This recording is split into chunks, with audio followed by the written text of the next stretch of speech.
Police say teens are being recruited by suspected migrant gang members at the city-funded Manhattan shelter, recruited to commit crimes in Times Square with near impunity for a gang that originated in a Venezuelan prison. We all know how busy and crowded the streets of Times Square can be. From its bright lights, to its large advertising boards, to cars honking their horns uncontrollably, to people being everywhere you turn.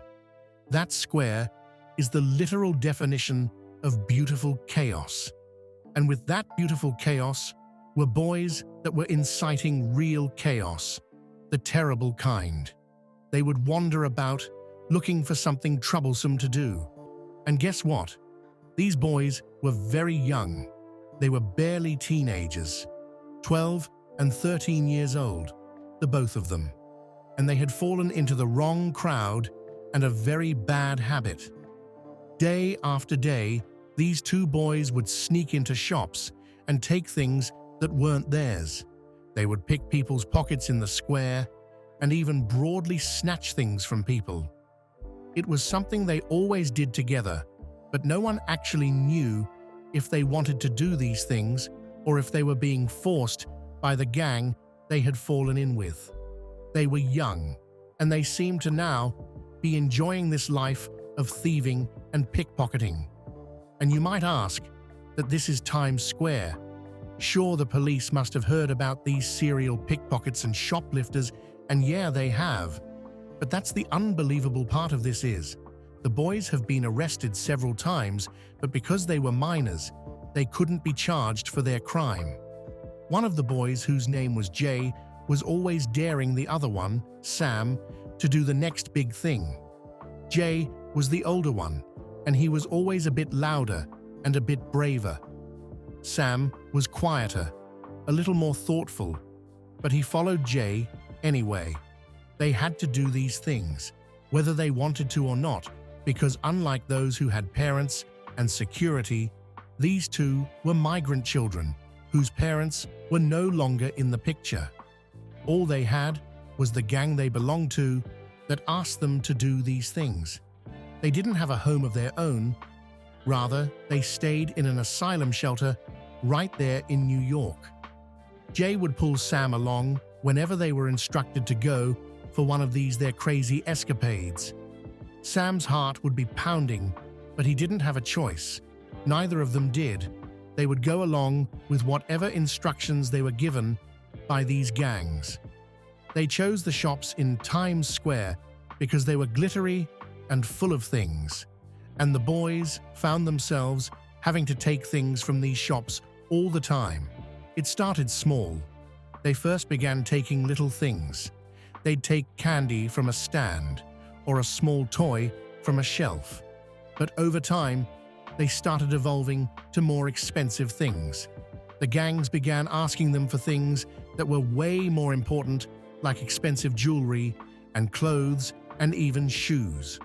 One day, Jay saw a store with shiny watches and sunglasses displayed in the front. They had been sent there to loot the most expensive jewelry they could get their hands on.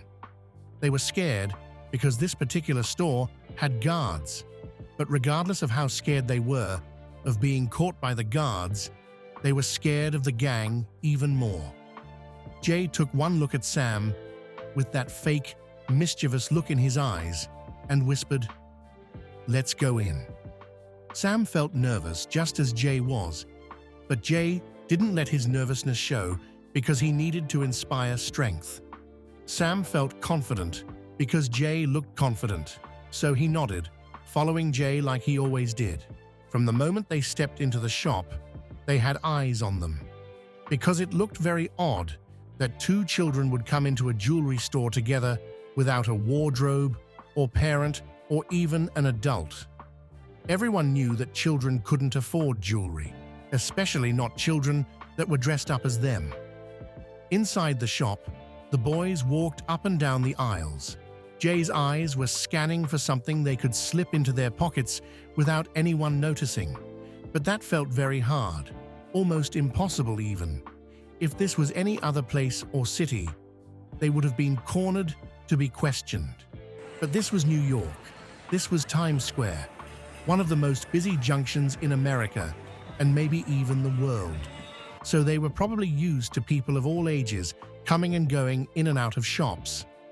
Sam felt uneasy, glancing over his shoulder every few seconds. He didn't want to get caught, but at the same time, he didn't want Jay to think he was scared. So he stayed quiet, following Jay as he moved closer to the shiny watches. Just as Jay reached out to grab a watch, something unusual happened. A loud voice called out, "Hey, what do you two think you're doing?"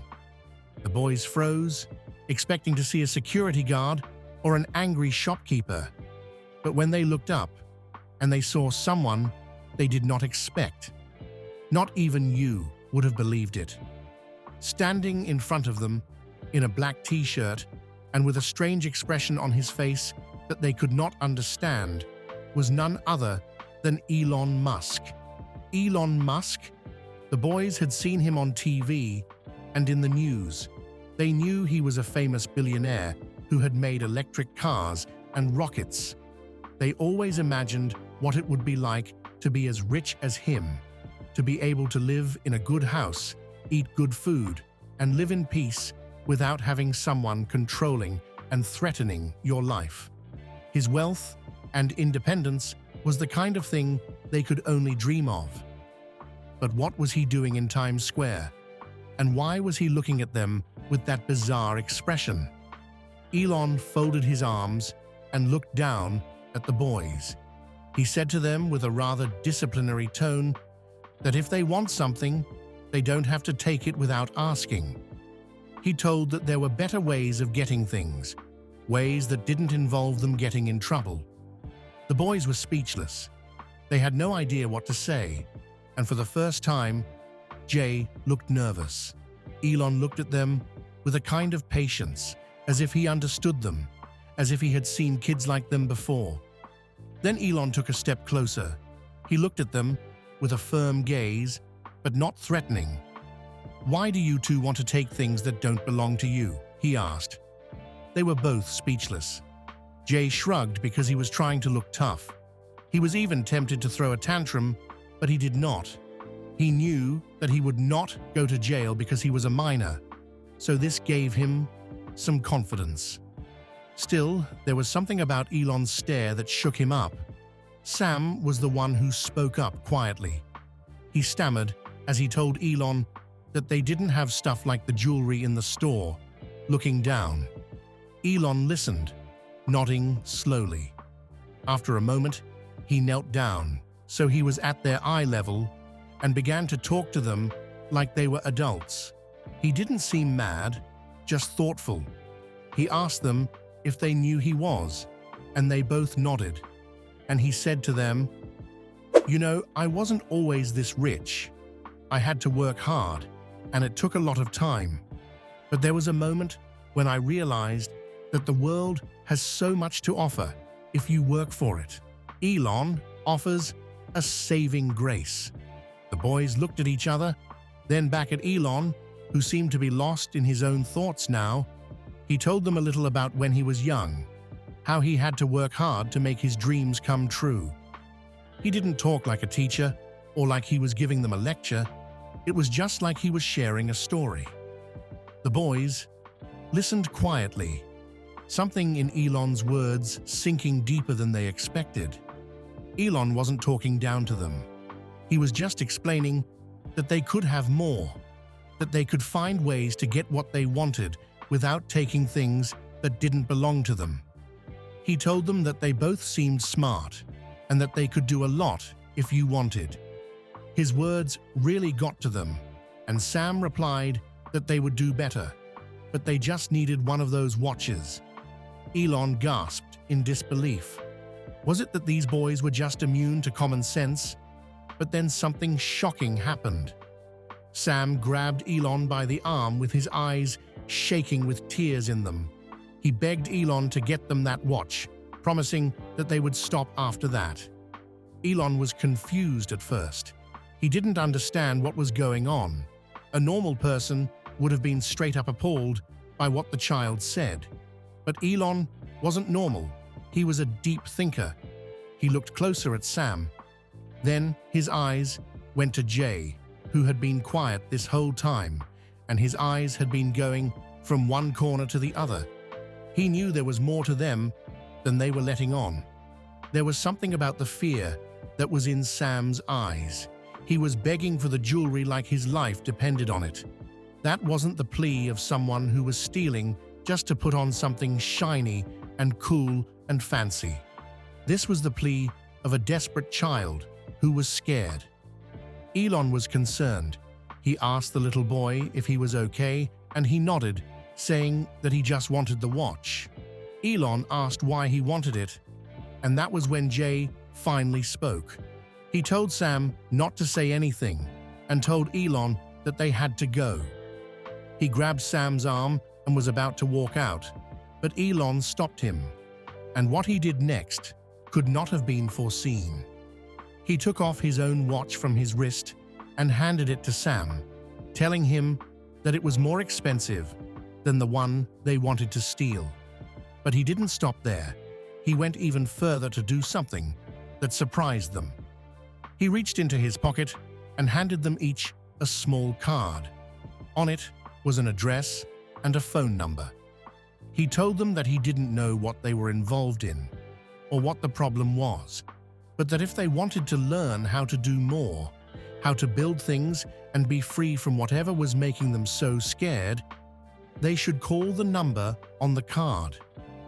There's a place where children like yourselves can learn to make things, where they can dream big and achieve those big dreams.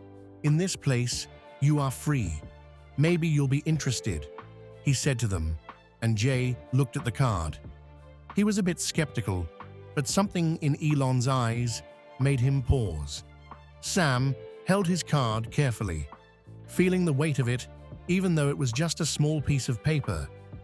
Elon straightened up, gave them a nod, and then with a small wave, he walked away, leaving the boys standing in the store, still holding their cards.